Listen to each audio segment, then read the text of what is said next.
Z पे family को मेरा नमस्कार। जैसा कि आप थोड़ा सुबह देख रहे होंगे कि हम लोग प्ले स्टोर पे अभी शो नहीं कर पा रहे हैं।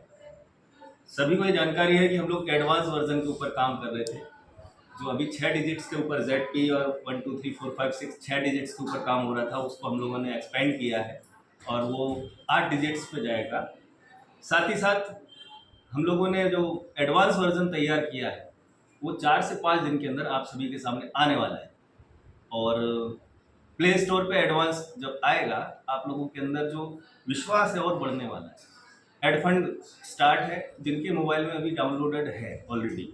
साथ ही साथ एक्टिवेशन अभी नहीं हो पाएंगे क्योंकि 8 डिजिट्स में हम लोग लेके आ रहे हैं। तो पैनिक होने की आवश्यकता नहीं है माय डियर फ्रेंड्स। जेड पे हमेशा आपके साथ है और आप सभी और हम सभी एक फैमिली है। तो बी रेडी, बहुत जल्दी आप सभी के सामने एडवांस वर्जन आने वाला है। Thank you very much.